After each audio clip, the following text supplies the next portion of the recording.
Good morning everyone. आप सभी का स्वागत है विशेष फिजिक्स के ऑनलाइन क्लास में। तो हमने क्लास 12th में अपन एनसीईआरटी बुक को लेकर चल रहे थे, उसमें अपने चैप्टर नंबर 1 जो हमने कंप्लीट कर दिया था। तो चैप्टर 1 में हमने क्या क्या पढ़ा था कि कोई भी एक बिंदु आवेश होता है, उस बिंदु आवेश के कारण क्या उत्पन्न होता है, विद्युत क्षेत्र उत्पन्न होता है। अब किसी भी बिंदु पर विद्युत क्षेत्र निकालना है तो अपन कैसे निकालते हैं, कोई आवेश है, कोई आवेश पर कौन कौन से बल अनुभव होते हैं, किस टाइप से अपन बल निकाल सकते हैं, वो सब अपन ने डिस्कस कर लिया था। उसके बाद अपन ने कूलॉम नियम, गाउस नियम और गाउस नियम के अनुप्रयोग भी पढ़ लिए थे। इसके बाद आता है अपने पास जो नेक्स्ट चैप्टर आता है वो अपन आज स्टार्ट करने जा रहे हैं। चैप्टर नंबर 2 है, वो है स्थिर विद्युत विभव एवं धारिता। तो सबसे पहले बात करते हैं कि ये विभव क्या होता है, ये धारिता क्या होती है। तो सबसे पहले आपको स्थिर विद्युत का मतलब समझना है। स्थिर विद्युत का मतलब होता है कोई भी एक स्थिति या एक ही बिंदु पर रखा गया आवेश, वो क्या होता है, एक तरह से स्थिर विद्युत विभव होता है। क्या होता है, स्थिर विद्युत होता है। यानी कोई भी अपन आवेश को एक स्थिर अवस्था में रखते हैं तो वो क्या कहलाता है, स्थिर विद्युत कहलाता है। क्या कहलाता है, स्थिर विद्युत कहलाता है। और यदि कोई आवेश गतिशील अवस्था में रहता है तो वो क्या कहलाता है, गतिशील कहलाता है। तो अपन बात करते हैं चैप्टर नंबर 2 की। तो अपन स्टार्टिंग करते हैं चैप्टर नंबर 2 के स्थिर विद्युत विभव एवं धारिता की। तो सबसे पहले तो आपको क्या समझना है कि ये विभव क्या होता है। क्या समझना है आपको कि ये विभव क्या होता है। मान लिया आपके पास कोई आपके पास कोई आवेश का स्रोत है। तो मान लिया कि ये आपके पास क्या है, कोई प्लस क्यू है जो आवेश स्रोत है। क्या है यहाँ पे, ये जो प्लस क्यू है वो क्या है, आपके पास आवेश स्रोत है। समझना एक बार इसको, ये क्या है, आपका कोई आवेश स्रोत है। अब मान लिया कि यहाँ पे मैंने कोई बिंदु था, यहाँ पे क्या था, ये कोई आवेश स्रोत था। तो मान लिया, ये आप जानते हो कि कोई भी एक बिंदु आवेश होता है, उस पर यदि आपको इलेक्ट्रिक फील्ड पता हो तो इलेक्ट्रिक फील्ड मान लिया कि इसका प्लस क्यू है तो बाहर जाते हुए यानी इसकी दिशा क्या होगी, ई। इसका जो ई वेक्टर होगा वो क्या होगा, आपका ई। अब यदि मैं ये कहूँ कि इसी आवेश के बीच में मैं यहाँ पे एक बिंदु पर क्या रख दूँ, एक परीक्षण आवेश रख दूँ। क्या रख दूँ, एक परीक्षण आवेश Q0 रख दूँ। जो आपके पास कोई कैपिटल Q आवेश था और उसका इलेक्ट्रिक फील्ड कितना था, E। यदि उसी इलेक्ट्रिक फील्ड में मैं क्या रख दूं, एक परीक्षण आवेश। परीक्षण आवेश आप अच्छे से जानते हो क्या होता है, चैप्टर नंबर 1 में आप पढ़ चुके हो।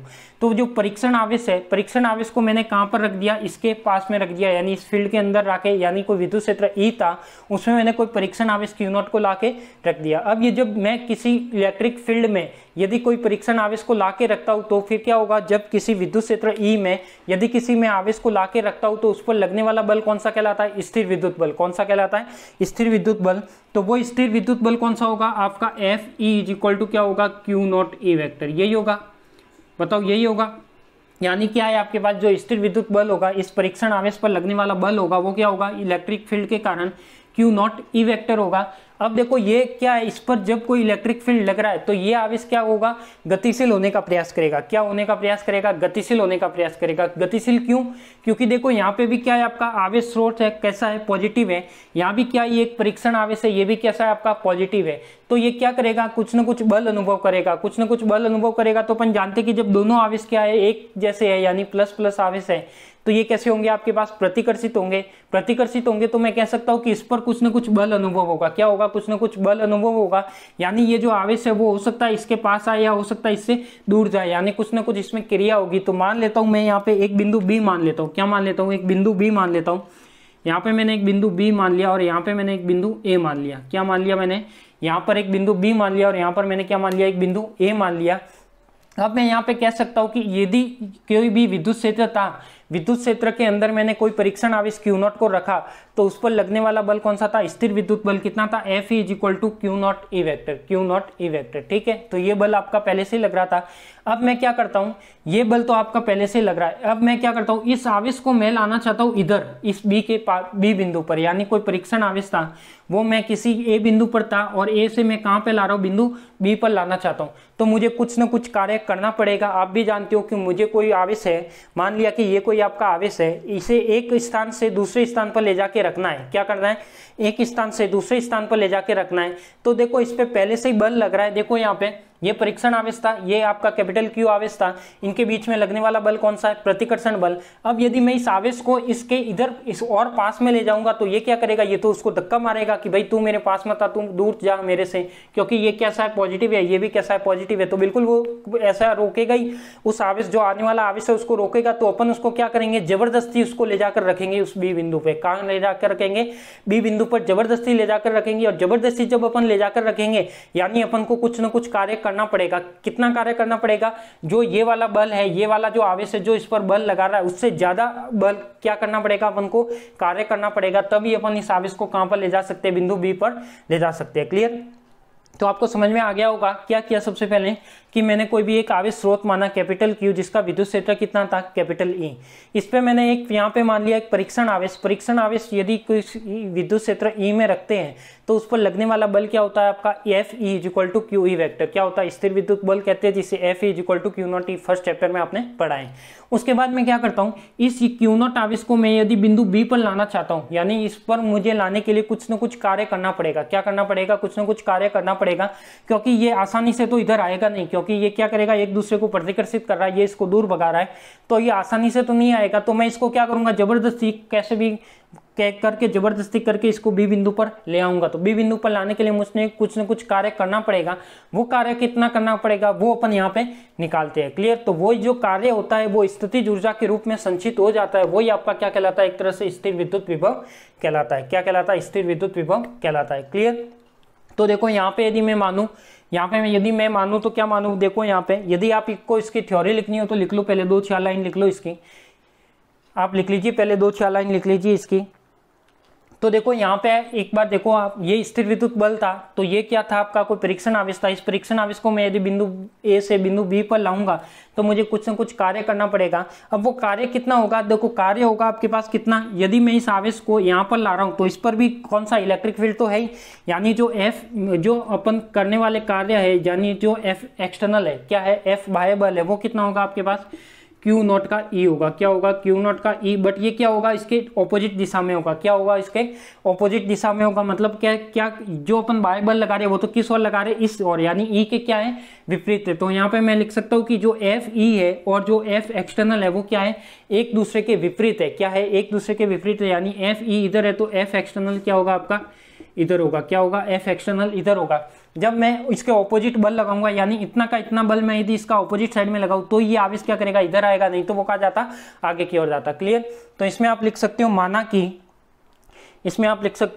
कि कोई परीक्षण आवेश, थ्योरी में लिखो या आप लिखोगे, माना कोई परीक्षण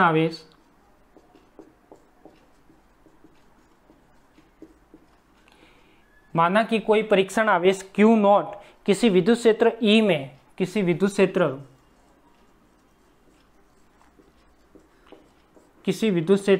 E में स्थित है, E में बिंदु P पर स्थित है, बिंदु P पर स्थित है। अब आप कहोगे कि ये बिंदु P कहाँ है? तो बिंदु P यही है जहां पर मैंने ये क्या रखा है? आवेश रखा है। तो कोई भी परीक्षण आवेश है वो कहां पर स्थित है? माना कोई परीक्षण आवेश Q0 है, वो किसी विद्युत क्षेत्र E में बिंदु P पर स्थित है। फिर आप जानते हो कि E द्वारा एक विद्युत क्षेत्र पर क्या लगता है? बल लगता है। यानी जब विद्युत परीक्षण आवेश को मैंने किस में रखा है? विद्युत क्षेत्र E में रखा है, अतः परीक्षण आवेश Q0 पर E के कारण लगने वाला बल कितना होगा? लगने वाला बल कितना होगा आपका? Fe vector is equal to QE vector, यानी स्थिर विद्युत बल कहलाता है। E के कारण लगने वाला बल Fe is equal to Q0E vector होगा। क्लियर? तो जब ये वाला बल लगेगा तो मैं कह रहा हूं कि इस पर जब ये बल आरोपित होता है तो इस बल के कारण आवेश क्या होता है? गतिमान होने का प्रयास करता है। क्या करता है? इस बल के कारण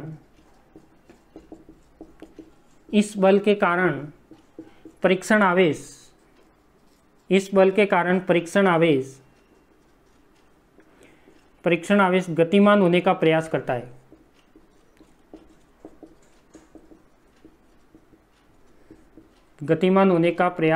है। देखो जो मैंने जो लाइन लिखी है वो आपको सबको समझ में तो आ रही है कि ये क्या करता है? कोई भी गतिमान होने का प्रयास करता है। तो माना कि कोई आवेश है वो Q0 पर एक बाह्य बल F एक्सटर्नल आरोपित किया जाता है। तो फिर देखो ये तो अपन ने जो यहाँ पे लिखा था वही लिखा है। उसके बाद क्या माना? माना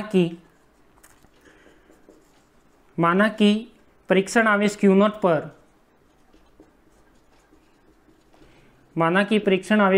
पर F एक्सटर्नल बल आरोपित किया जाता है। F एक्सटर्नल बल यानी F बाह्य बल आरोपित किया जाता है।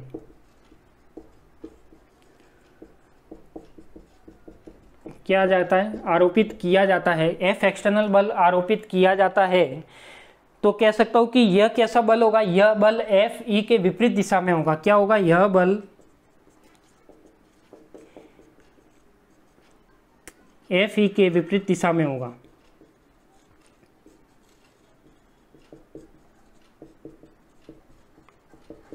यह बल क्या होगा, एफ ई होगा, वो क्या होगा आपका विपरीत दिशा में होगा। अतः इस बाह्य बल के अंतर्गत आवेश बिना किसी त्वरण के क्यू की ओर गतिशील होगा। तो क्या होगा, जब अपन ये वाला बल लगेगा तो ये वाला बल है वो उससे क्या होगा, ये वाला आवेश से बिंदु बी पर आ जाएगा। अतः इस बल के कारण परीक्षण आवेश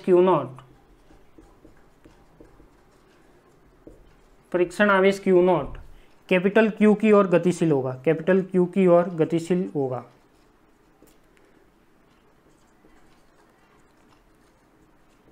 ठीक है, तो देखो जो थ्योरी मैंने समझाई थी वही लिखाई है। तो सबसे पहले क्या लिखा है कि माना कि कोई परीक्षण आवेश है क्यू नॉट किसी विद्युत क्षेत्र ई में बिंदु पी पर स्थित है।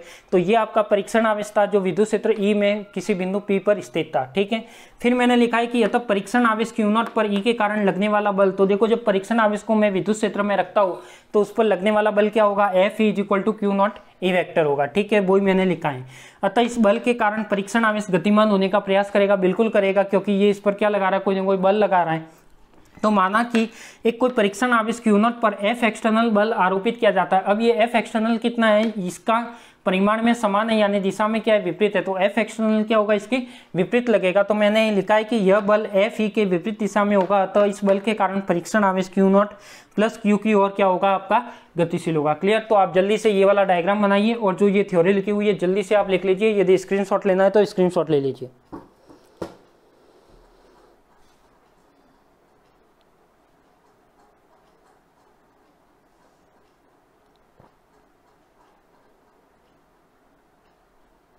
जल्दी से इसको लिख लीजिए, या स्क्रीनशॉट लेना हो तो स्क्रीनशॉट ले लीजिए।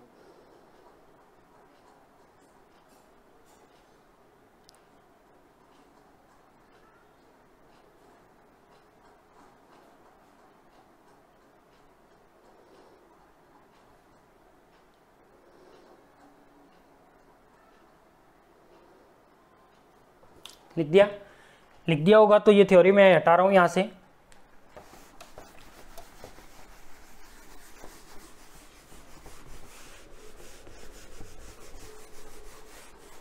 देखो मैं थ्योरी भी एक एक चीज बोर्ड पे लिखवा रहा हूँ, तो आप आराम से लिख लेना।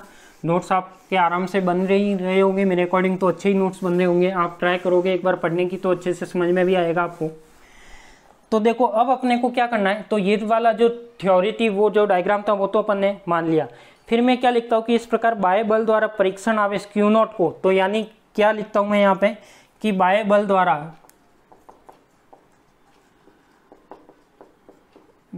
द्वारा परीक्षण आवेश क्यू नॉट को, परीक्षण आवेश क्यू नॉट को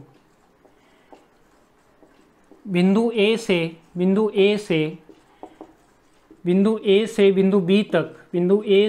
बी तक लाने में किया गया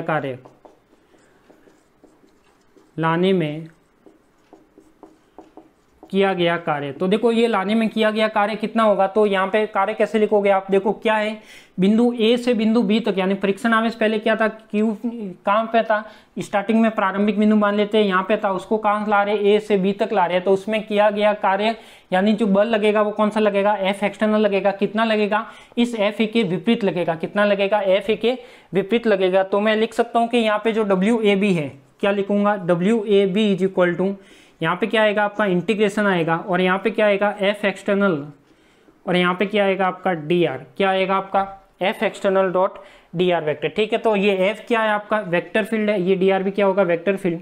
या फिर आप इसको ऐसे भी लिख सकते हो, कैसे कि एफ ई डॉट का क्या होगा, यहाँ पे यदि एफ एक्सटर्नल क्या है, एफ एक्सटर्नल क्या है यहाँ पे आपका एफ ई का विपरीत है, तो इसको आप ऐसे भी लिख सकते हो, ए से बी माइनस का एफ ई वेक्टर डॉट का क्या होगा D R. Clear. F E की वैल्यू क्या है आप जानते हो, तो W A B is equal to minus, यहाँ पे क्या आ जाएगा, देखो यहाँ पे एफ ई की जगह क्या आ जाएगा, क्यू नॉट ई, क्योंकि आप जानते हो कि एफ ई वेक्टर क्या होता है आपके पास, क्यू नॉट ई होता है। क्लियर। तो यहाँ पे क्या आ जाएगा आपका माइनस, ये आपका इंटीग्रेशन ए से बी, और ये आ जाएगा क्यू नॉट ई डॉट का क्या आ जाएगा डी आर। और यहाँ पे आ जाएगा, आप ऐसे भी लिख सकते हो इसको W A B is equal to Q naught को यदि मैं बाहर ला लूँ तो क्यू नॉट बाहर आ जाएगा ए से बी। ये क्या है आपका इंटीग्रेशन। इंटीग्रेशन का मतलब क्या होता है, समाकलन का मतलब क्या होता है कि किसी भी परीक्षण आवेश को या किसी आवेश को बिंदु ए से बी तक लाने में किया गया कार्य है वो अपन को व्यक्त करेगा। ठीक है, तो ये क्या होगा आपका ए बी और यहाँ पे क्या हो जाएगा आपका ई वेक्टर डॉट का डी आर वेक्टर। ये आपका क्या हो जाएगा, किया गया कार्य हो जाएगा। तो मैं यहाँ पे क्या लिख सकता हूँ, इसको ब्रैकेट में बंद दे देता हूँ और यहाँ पे मैं लिख सकता हूँ कि बाह्य बल के विरुद्ध किया गया कार्य क्या होता है आपका डब्ल्यू ए बी होता है, वो इस रूप में होता है। क्या होता है, तो बाह्य बल द्वारा प्रतिकर्षण बल के विरुद्ध किया गया कार्य। तो ऐसे भी मैं लिख सकता हूँ कि बाह्य बल के विरुद्ध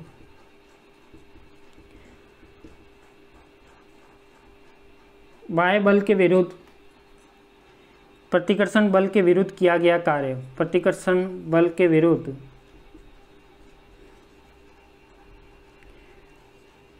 किया गया कार्य स्थितिज ऊर्जा के रूप में संचित होता है।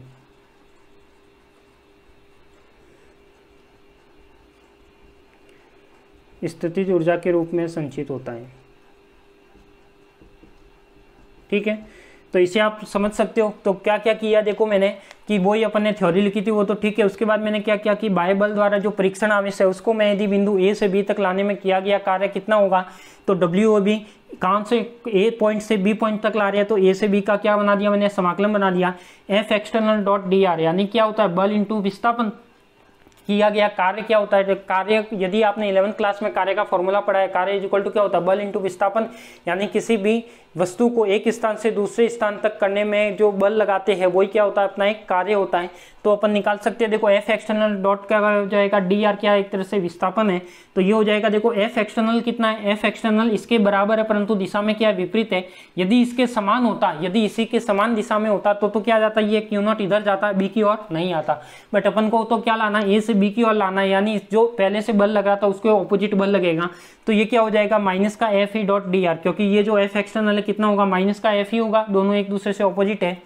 तो ये क्या हो जाएगा, W A B is equal to minus का एफ ई की जगह क्या रखा मैंने, क्यू नॉट ई होता है तो क्यू नॉट ई रख दिया और यहाँ पे क्यू नॉट बाहर आएगा तो ये हो जाएगा। क्लियर, तो इसको लिखिए। फिर मैं एक दूसरा पॉइंट और लिखाता हूँ, इसको लिखिए पहले आप, फिर मैं एक दूसरा पॉइंट लिखवाता हूँ।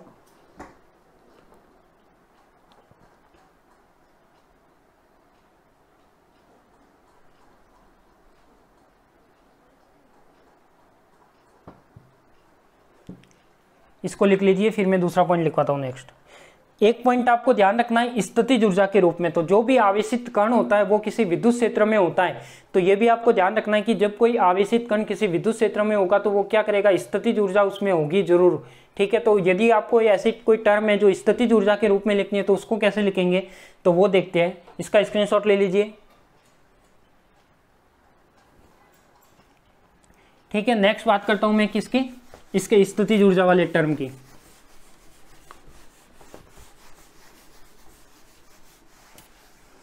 तो नेक्स्ट बात करता हूं मैं इसकी स्थितिज ऊर्जा वाले टर्म की। तो स्थितिज ऊर्जा क्या कहती है कि किसी भी आवेशित कण को बिंदु ए से, तो यहां पे मैं लिख सकता हूं किसी आवेशित कण को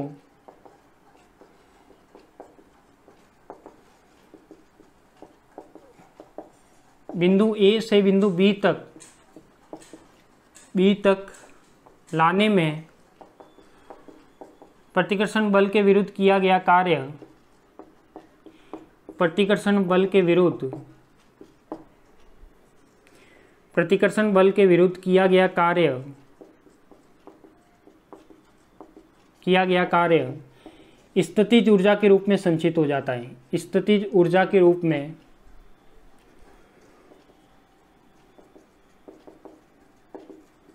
स्थितिज ऊर्जा के रूप में क्या हो जाता है, संचित हो जाता है। तो ये क्या होगा, स्थितिज ऊर्जा के रूप में संचित होगा। यानी इसकी मैथमेटिकल टर्म लिखनी है तो आप कैसे लिखोगे, यदि इसकी मैथमेटिकल टर्म लिखनी है तो बताओ जल्दी से कैसे लिखोगे। W A B is equal to क्या होगा आपके पास, यू बी माइनस का क्या होगा, यू ए, क्योंकि स्थितिज ऊर्जा दोनों पॉइंट के बीच का क्या होगा, अंतर।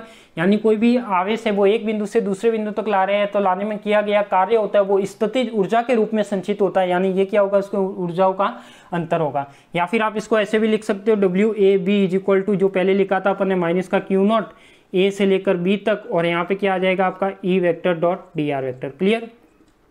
अब देखो यहाँ से आप आसानी से इलेक्ट्रिक फील्ड निकाल सकते हो। किसी का भी यदि आपको विद्युत क्षेत्र निकालना हो तो पहले तो अपन विद्युत क्षेत्र कैसे निकालते थे कि कोई भी परीक्षण आवेश ले लिया, उस पर बल निकालते थे, बल के बाद अपन विद्युत क्षेत्र निकालते थे। क्लियर। अब अपने पास क्या आया, यहाँ पे यदि आपको कोई विद्युत क्षेत्र पता है, क्या पता है आपको, विद्युत क्षेत्र पता है, और यदि क्या निकालना है आपको, किया गया कार्य निकालना है, तो निकाल सकते हो। जो विद्युत क्षेत्र होगा उसका क्या करना है, dr के रेस्पेक्ट में क्या करना है, समाकलन करना है, तो आपका क्या आ जाएगा, किया गया कार्य आ जाएगा। क्लियर। तो ये आप लिख सकते हो, ये तो आपने पहले लिख दिया, तो ये भी लिख लो।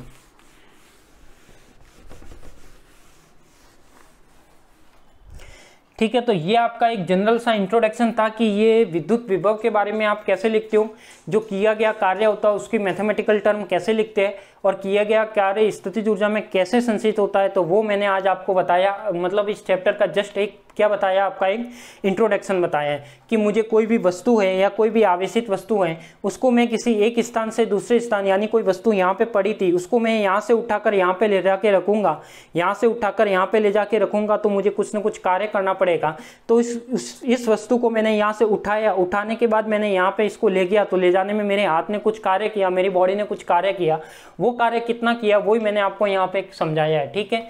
तो इससे आपको क्लियर हो गया होगा कि आपको कैसे भी एक बिंदु आवेश या कोई भी आवेशित वस्तु होती है उसको आप एक बिंदु से दूसरे बिंदु तक लाने में जो किया गया कार्य है वो किस रूप में आपको लिखा जाता है, कैसे स्थितिज ऊर्जा की टर्म में लिखा जाता है। तो क्लियर, आपको समझ में आ गया होगा, इसको नोट डाउन कर लीजिए।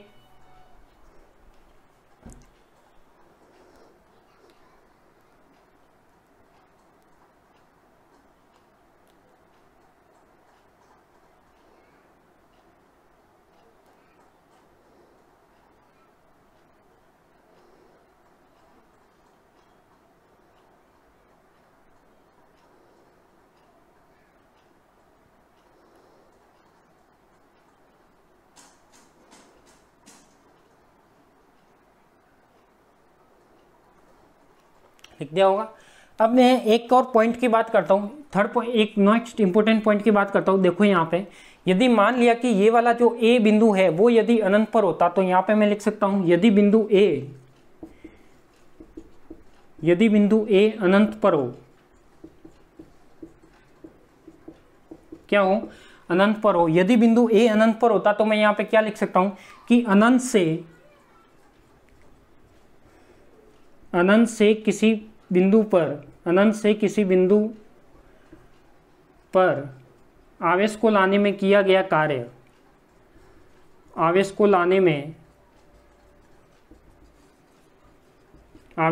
में किया गया कार्य, तो वो कार्य कितना होगा उसकी बात करता हूं। यदि मैं क्या करता हूं, यदि आपके पास जो बिंदु ए है वो यदि अनंत पर होता, अनंत यानी यहाँ ना होकर कोई बहुत दूर होता, और उस आवेश को मैं क्या करता हूं किसी अनंत बिंदु से किसी बिंदु बी पर लाता हूं, तो उसके लिए जो टर्म आएगी वो क्या आएगी, देखो WAB आएगा। क्या आएगा, WAB।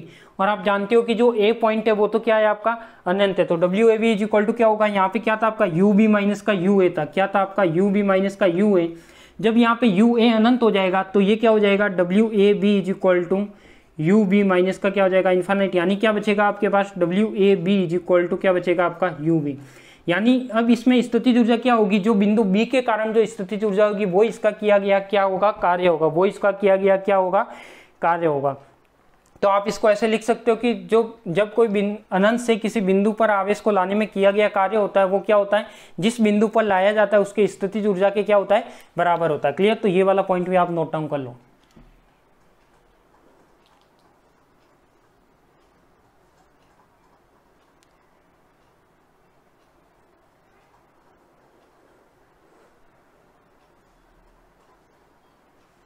यहाँ पे यदि लिखना हो तो एक लाइन लिख सकता हूं मैं इसके नीचे कि इस स्थिति में किया गया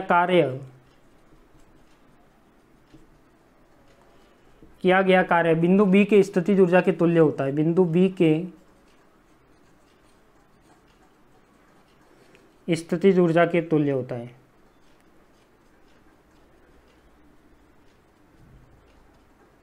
स्थितिज ऊर्जा के तुल्य होता है। क्लियर। तो ये आपको देखो आज का जो टॉपिक था अपना, जो जस्ट इंट्रोडक्शन था स्थिर विद्युत विभव का, वो समझ में आ गया होगा। अब इसको अपन क्या करेंगे, कल इसको स्थिर विद्युत विभव और विभवांतर की टर्म को भी डिफाइन करेंगे, उसका क्या मात्रक होता है, क्या उसकी यूनिट होती है, क्या उसका स्टेट कूलम वगैरह मात्रक होते हैं, वो सब अपन डिस्कशन करेंगे। ठीक है, तो आज के लिए तो इतना ही। आपको यदि वीडियो अच्छा लगा हो, अपने चैप्टर की आज स्टार्टिंग की है तो चैप्टर नंबर 2 की स्टार्टिंग की है, तो चैप्टर नंबर फर्स्ट है वो अपना कंप्लीट हो चुका है। और जिसने चैप्टर फर्स्ट के वीडियो नहीं देखे हैं तो वो अपनी VCS फिजिक्स यूट्यूब में जाना और वहाँ पे VCS फिजिक्स क्लासेज के नाम से अपना चैनल सर्च करना, आपको चैनल मिल जाएगा। वहाँ पे आप प्लेलिस्ट में जाना और प्लेलिस्ट में क्लास 12 लिखा हुआ है, और क्लास 12 में जैसे ही आप क्लिक करोगे तो वहाँ पे सीरीज के अनुसार आपके जो वीडियो लेक्चर है वो बने हुए हैं। ठीक है, तो लगभग फर्स्ट चैप्टर के विथ न्यूमेरिकल के साथ आपके पास 27 से 28 वीडियो लेक्चरर है, तो उनको आप आराम से देखना जब भी टाइम मिले। और जो सेकंड चैप्टर है वो भी आप यहीं से स्टार्ट करना था, उसके आगे ये जैसे जैसे वीडियो बनते जाएंगे वो आगे से आगे प्ले लिस्ट में क्या होंगे, ऐड होते जाएंगे। तो आप ज़्यादा से ज़्यादा लोगों तक अपनी जो चैनल की लिंक है वो पहुँचाइए, और ज़्यादा से ज़्यादा लोगों को बताइए कि अपने जो 12th की क्लास है वो ऑनलाइन भी प्रोवाइड हो रही है, आप घर बैठे भी उसकी स्टडी का फायदा उठा सकते हो। क्लियर। तो मिलते हैं अपन वापस कल वाली नेक्स्ट क्लास में इसके आगे के नेक्स्ट टॉपिक पर। आप सभी को धन्यवाद।